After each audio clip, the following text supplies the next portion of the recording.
Mga kalpa, magpapalit nga pala tayo ng RCB na S-Series alloy disc brake na 267mm dito sa Honda Click 200cc natin. So bale, nagka-problema kasi tayo last time. Tawag dito 5 holes kasi, ngayon 4 holes na yung mags natin. So ito yung itsura niya ngayon mga kalpa. Ayan. So red yung kinuha natin para bagay dito sa setup natin. So nagpalit na rin kasi tayo ng dito, rear disc brake sa likod. Ayan. So naglagay muna tayo ng phone holder, kaya dinalagay yung dito, tank. Ayan. So pakita natin yung disc brake sa likod. O ayan yung disc brake natin ha. So kakalagay na natin to ngayon. Tara, let's go.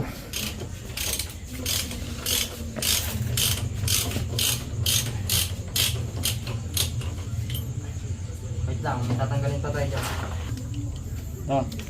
Padiretso Lalo na type niya yan. Ganun lang. Relax ka lang.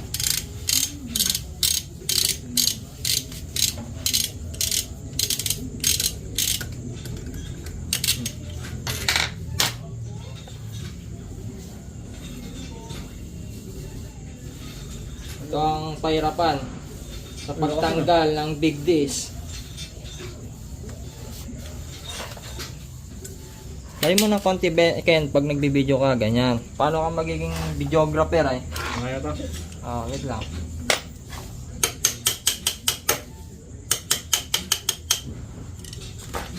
Diba, King? Paano siya magiging videographer? Nakasing mo to? Wait lang. Tanggalin mo natin itong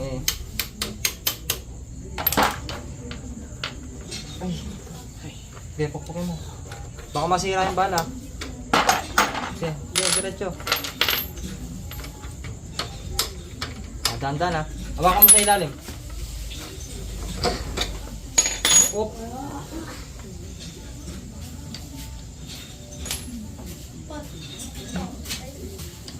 Lang, tanggalin ko yung mga butin. Tignan mo kung magagasgasan ha. Okay, ganyan lang. Kunin ko lang to. Hirapan ka? Hop, ganyan lang. Okay. Hop! Diba, naiwasan yung gas-gas. Ayan, install na natin. Ay! So dito nakalag na natin kasama yung mga kupal nating pinsan na yan. So ito, kulay pula. Install na natin to. Madali lang siyang install, di ba? Ay, madali lang siyang kalagin. Ayan, tara, kalagin na natin sa box. Okay, buksan mo na. Ayan oh. Magpapahirapan yung sarili mo. Ayan, unboxing ng RCB. Okay, pesto mo. Yun swak na swak diba? Syempre bago natin i-fix, lalagyan muna natin ng thread locker. Ayan yung GR5 bolts. Lagyan muna natin ng thread lock kasi lagi tayong nasa bundok para safe na hindi matatanggal. Bali dito wala na kayong tatabasan dito, plug and play na lang to. Gwapo no? Sheesh. Ayan, tatanggalin ko ulit. Kamali tayo, mamaya pakita ko kung paano. Kasi 'di ba tinanggal natin kanina yung disc. Siya, tumatama sa caliper. Kakalagin ulit natin. Di bali okay lang 'yan, di naman makakuan yung thread lock natin diyan At least nakita nyo na, 'di ba? Kamali tayo dun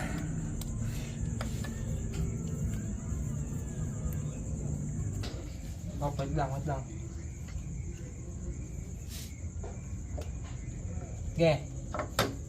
Okay, pupok. Diba? Wait lang. Ito, meron tayong mga conversion kasi dito na ginawa.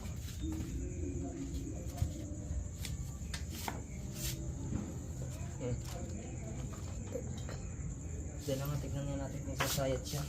Wait lang mamaya. Baka hindi na kailangan ng spacer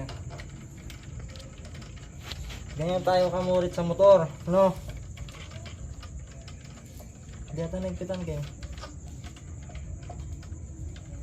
Wala, yung magpitan, no?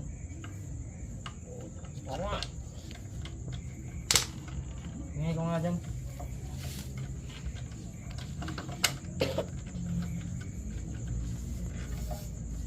Tayo na magpitan eh. Tangin na masyado mo. Okay. Saan yung 12? Kumapit na yung thread?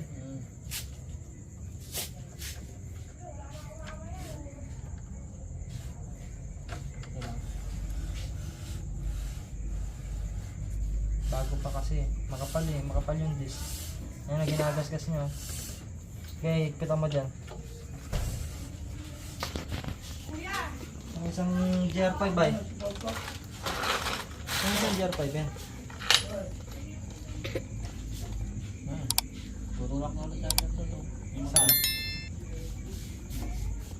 Okay, Hindi na matulak. Tulak mo lang.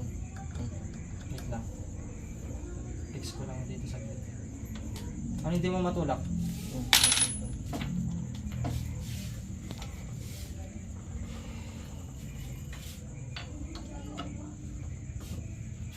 Uy, sumasayad. Okay.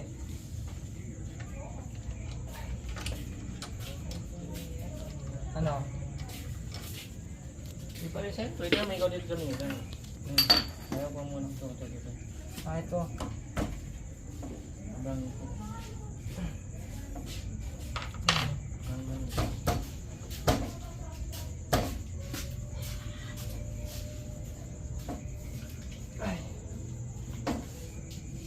Yep. May rubber mallet ka dyan, di ba? Ken, May rubber mallet. ikaw nakakalam nun. So dito medyo nahirapan lang tayong i-push kasi makapal pa yung disc. Pero itong bracket na gamit natin, plug and play lang siya. Ayan o. Nagpawisan tayo na. Pinukpok pa natin ng rubber mallet to. Wala tayong tinabasan dyan. Ayan, okay na siya. Higpitan na lang natin lahat. Ayan, higpitan na natin. Medyo layo mo pa, King, para makita nila. Ayan. Ay. Pero double check pa natin yung mga yan.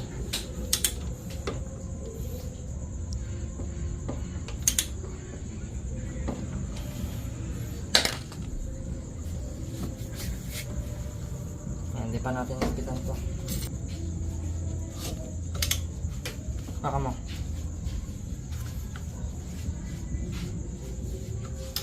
Okay, bitaw.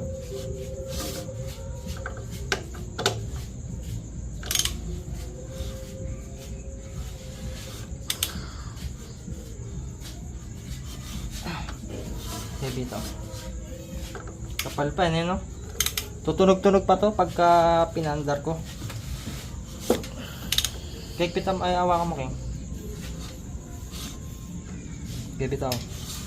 Tinawa mo ito, Ken. Cake pit ne. Di bali lalapad yan. Ano? Ito na natin dito. Saan yung pinangikpit mo dito, King?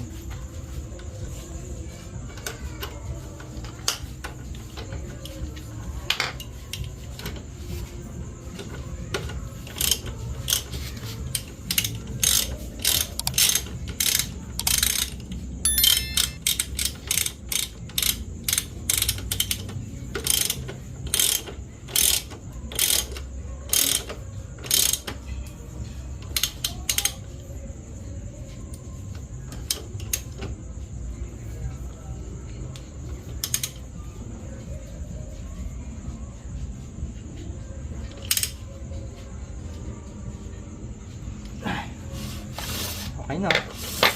Ganyan talaga pag bago. Makapal pa yung pad eh. Tsaka makapal din to. Tayin muna natin mapudpud. Double check. Ay, baka kumalas. Ayan, wala tayong naging problema. Mahirap lang siyang ikabit. Kasi 267 na eh. Ito, 260 lang ito. Hindi mo mapagalat ang magkapareho eh. Pero solid oh, no? Hirap lang ikabit. Yan, okay na. Hintayin muna natin mapudpud. Yan muna yung gagamitin kong pang preno, yung harap. All goods no. Pag nagpalit lang tayo ng gulong dito, pahirapan lang. And pakita natin dito yung ano, allowance. Ayun, malayong malayo yung mga tornilyo. Pati yung botones nya. Solid. So yun lang mga kalpa. Kapag gusto ninyong magpalit ng ganito, iwan natin yung link dyan. Sa Malaysia pa to. 8 days siya bago dumating. Yan lang. Thanks for watching mga kalpa. Update ko kayo sa mga susunod pang kabanata. And sana nabaliw kayo dito sa setup natin. Yan lang. Thanks for watching and goodbye. I know